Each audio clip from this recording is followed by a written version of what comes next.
gaji di bawah guru honorer. Di Tuban ada 39 guru P3K, diputus kontraknya.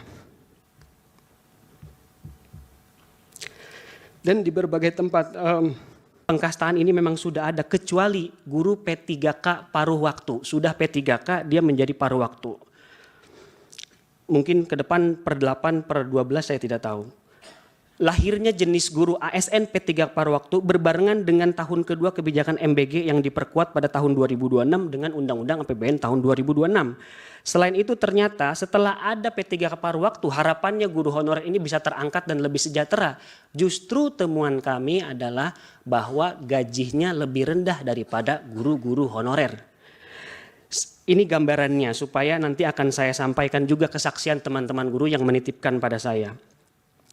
Lalu kemudian setelah ada MBG 2026 terjadi pemutusan hubungan kerja secara massal terhadap guru P3K yang dianggap sudah sejahtera, dipecat juga, dan juga guru honorer. Guru honorer yang sudah terangkat menjadi P3K paruh waktu juga gajinya di bawah guru honorer.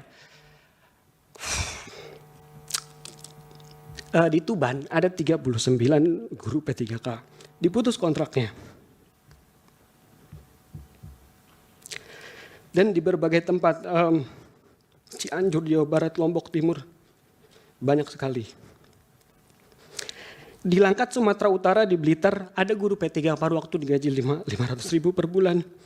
Di Sumedang itu 50.000. Singkatnya adalah bahwa ini semua jenis guru itu terdampak dari MBG. Kami melakukan survei 239 guru. Dampaknya apa saja? Beban kerja meningkat.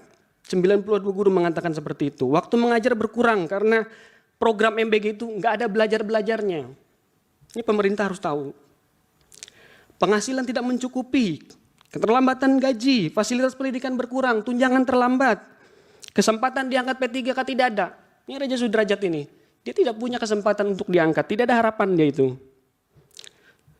Jadi dari survei tersebut, kemudian ada beberapa tema utama yang dinyatakan oleh teman-teman guru. Ketidakpastian karir guru, kesejahteraan menurun, pemotongan tunjangan, anggaran pendidikan berkurang, beban kerja meningkat, ketimpangan kebijakan, dampak psikologi. Apa yang dikatakan oleh guru?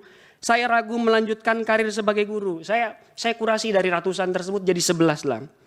Guru di Depok SMA Negeri Jawa Barat status P3 paruh waktu. Dia mengatakan terdapat banyak komponen kesejahteraan yang justru hilang. Jam tambahan mengajar tidak dibayarkan. Tugas sebagai wali kelas tidak mendapatkan honor. Dan peran sebagai pembina kegiatan tidak memperoleh kompensasi. Dan seterusnya. Guru SMA Negeri di Kediri Jawa Timur P3 paruh waktu. Mungkin Pak Hakim bisa melihat nama aslinya, tidak saya sampaikan di sini. Alokasi dana pendidikan untuk kesejahteraan dan masa depan guru dalam beberapa tahun terakhir ini dan utamanya tahun ini semakin mencekik secara psikologis. Maaf, ini kata-katanya begini. Ini memuakan, tidak jarang kami menerima peringatan jika bersuara atau bergerak yang dianggap mengancam status quo, entah itu pemanggilan atau bahkan pemutusan kontrak. Ada banyak lagi guru SD di Banyuwangi, Jawa Timur, P3K paruh waktu mengatakan begini. Ini harus saya sampaikan karena ini kesaksian bukan kata-kata saya. Saya sebagai guru yang sekarang baru diangkat P3K paruh waktu sungguh sangat resah akan keberlanjutan status saya. Apalagi jumlah gaji yang diterima saya sebagai P3K paruh waktu sangat rendah. Akhirnya mau tidak mau saya membandingkan jumlah pendapatan yang diperoleh petugas SPPG. Guru SMP negeri di Kabupaten Serang, Banten, P3K paruh waktu. Karena terbatasnya anggaran, daerah tidak bisa menggaji guru katanya, kata beliau. Khususnya sebagaimana mestinya. Karena anggaran daerah dipotong langsung oleh pusat yang seharusnya bisa membayar gaji P3K paruh waktu. Karena anggaran dikurangi jadi tidak terbayar seperti seharusnya. Rokan Hulu, SMP negeri, Riau, P3K paruh waktu. Saya guru P3K paruh waktu yang terdampak formasi 0 dari lulusan PPG Prajabatan. Semenjak saya dilantik pada Desember 2025 sampai hari ini Maret 2026 saya belum mendapatkan gaji sepeser pun. Alih-alih mendapatkan sertifikasi gaji saya terlambat dibayarkan. Lalu SD Negeri Tulung Agung, Jawa Timur status P3K paruh waktu. Dengan adanya MBG gaji kami sangat minim. Proses pembelajaran tidak kondusif karena anak-anak jadi fokus ke MBG. Sekolah saya sarana prasarana juga perlu diperbaiki tetapi belum terrealisasi.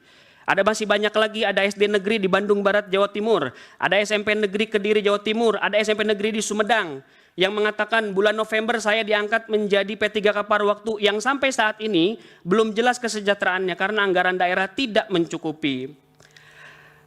Majelis Hakim, saya lanjutkan, mayoritas responden, teman-teman yang mengisi, bercerita, mengirim pesan kepada saya, menyatakan bahwa pelaksanaan program makan bergizi gratis berdampak pada terganggunya kegiatan belajar mengajar di sekolah. Dampak yang paling banyak disebut adalah berkurangnya jam efektif karena proses distribusi, pengambilan, pengembalian wadah yang ini bertentangan sekali dengan Undang-Undang Guru dan Dosen, seringkali berlangsung pada saat jam pelajaran. Selain itu, ini perlu diketahui juga oleh pemerintah, banyak juga yang menyampaikan bahwa program ini menambah beban guru karena mereka harus terlibat langsung dalam proses pembagian makanan, menghitung jumlah paket, hingga memastikan pembagian wadah makanan. Waktu istirahat pun tidak ada, waktu persiapan mengajar menjadi berkurang. Sebagian juga menyoroti kualitas makanan, karena menu di sini dianggap tidak baik, menyebabkan banyak makanan tidak dikonsumsi oleh siswa.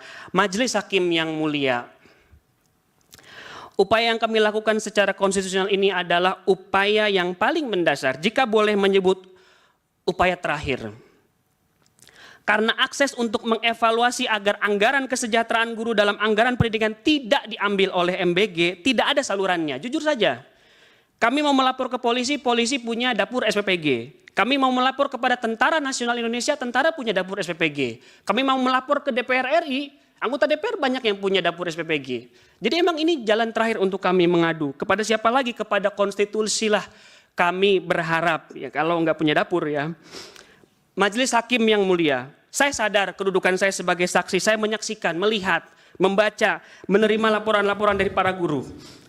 Karena saya guru sejarah, saya juga merasa perlu mencari jawaban di masa lalu. Misalkan, ya waktunya sudah cukup. Nanti mungkin terakhir, perlu diingat bahwa ketika amandemen keempat tahun 2002 disampaikan seperti dalam PowerPoint, kita lihat bahwa anggaran sekurang-kurang 20% itu memang cita-citanya untuk kesejahteraan guru.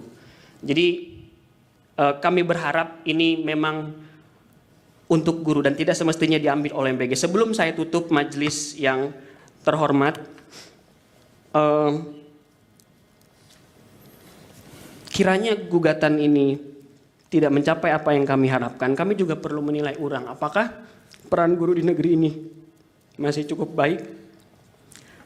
Izinkan saya mengutip apa yang disampaikan oleh Antonio Guterres, Sekjen PB dalam panel tingkat tinggi. Jika ini memang adalah konstitusi yang baik, di tengah periode perubahan dramatis seperti krisis iklim dan perubahan revolusi digital dan meningkatnya kesenjangan, kita semua harus mendukung guru sebagaimana guru mendukung kita semua. Sekali lagi Majelis Hakim, kami para guru di sini hadir untuk memberikan peringatan dan kesaksian bahwa kita sudah sampai kepada masa kebodohan merajalela. Ketika MBG dibela, keracunan dianggap biasa, mempertontonkan keserakahan dan membiarkan negeri ini dalam malapetaka. Saya bersaksi siapapun yang merampok anggaran pendidikan di dunia di penjara, di akhirat dia masuk neraka. Cukup sekian dari saya, Iman Janatul Hairi. Wallahul muwaffiq ila aqwamit thoriq. Assalamualaikum warahmatullahi wabarakatuh. Waalaikumsalam. Masih saksi lagi atau ahli? Saksi yang mulia. Rika Ipati Parihah. Silakan online, Ibu. Ya, terima kasih. Assalamualaikum warahmatullahi wabarakatuh. Download Tribun X sekarang. Menghadirkan lokal menjadi Indonesia.